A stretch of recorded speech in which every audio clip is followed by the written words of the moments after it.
Muy buenos días estudiantes, ¿cómo están? Bienvenidos al primer podcast de filosofía. En este primer audio lo que vamos a hacer es trabajar el contexto histórico de un filósofo muy importante en esta unidad, que es Levinas.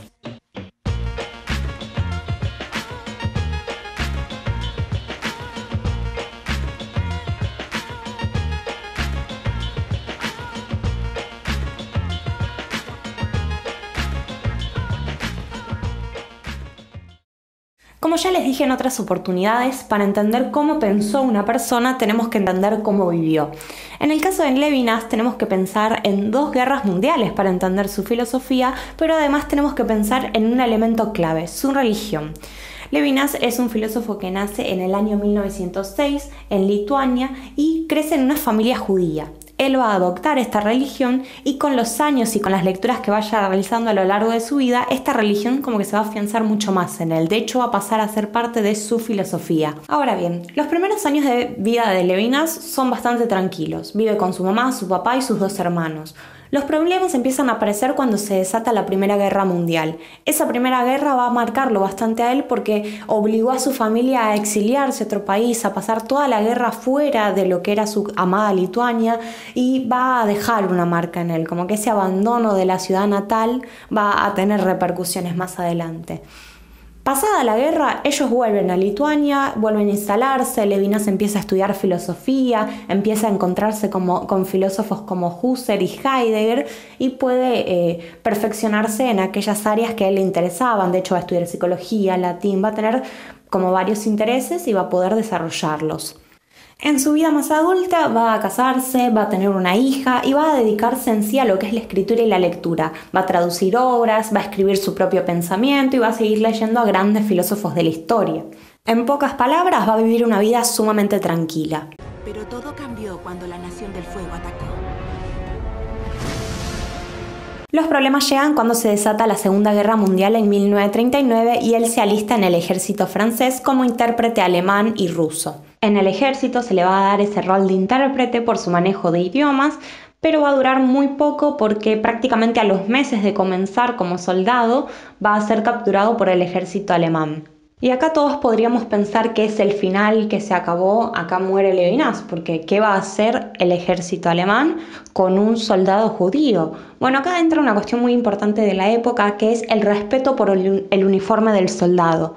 Levinas era judío, sí, pero también era un soldado y eso se respetaba. Entonces, en lugar de ser llevado, por ejemplo, a una cámara de gas o a uno de los centros que tenían equipados para experimentar con los judíos, se lo llevó a un campo de trabajos forzados.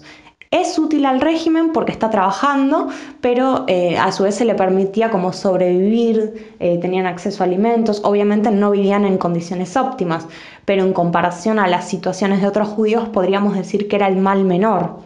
Levinas va a pasar 5 años en esos campos de trabajo forzados. Va a estar desde 1940, en el momento en que es capturado, hasta que termine la guerra en 1945. Esos 5 años él se la va a pasar trabajando horas y horas, sufriendo la humillación y el maltrato y a su vez pensando en su familia. ¿Qué será de mi familia, de mis amigos, de mis hermanos, de mis padres, de mi esposo y de mi hija? O sea, es crítica realmente la situación. Él no sabe qué está pasando, él está atrapado ahí y lo único que podía hacer era trabajar y en sus ratitos libres, que eran muy pequeños, dedicarse a la filosofía. De hecho, tenían acceso a algunos libros, entonces él tuvo la oportunidad de, por ejemplo, leer a Hegel, de seguir pensando su propia filosofía. Entonces, esta experiencia es determinante, realmente va a marcar todo su pensamiento filosófico, no va a pasar desapercibida. Hay muchos que al leer a Levinas, muchos autores, muchos comentaristas, van a decir que en sus obras se palpa esa experiencia sigue viva en las páginas de este autor. Siguiendo con la línea, una vez que él es liberado, lo primero que hace es ir a buscar a su familia. Descubre que su esposa y su hija lograron encontrar refugio gracias a un amigo de la familia y rápidamente se ponen en contacto y se reencuentran.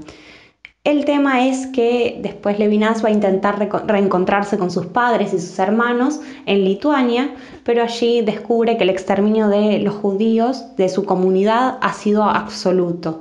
Sus padres, sus hermanos, sus vecinos, sus amigos de la infancia, todos han sido asesinados por la Alemania nazi.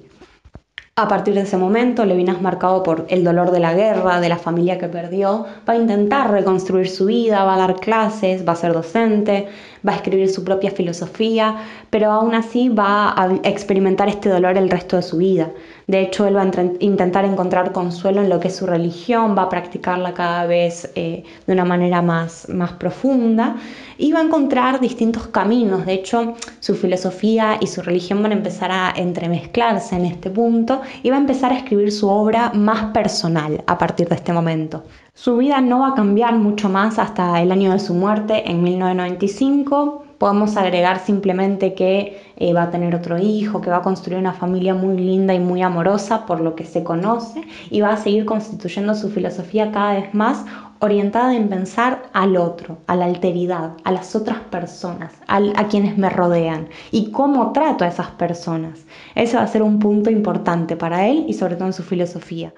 Así que sin más que decir sobre su vida y su contexto histórico, cerramos este podcast acá, pero esperen el siguiente para conocer qué filosofía sale de todas estas vivencias. Como habrán notado, es una vida bastante trágica, atravesada por muchísimos hechos complicados y sobre todo también por el tema de la familia. Yo creo que ahí pasa mucho de su filosofía, ese contraste entre el amor de la familia y el odio de la guerra.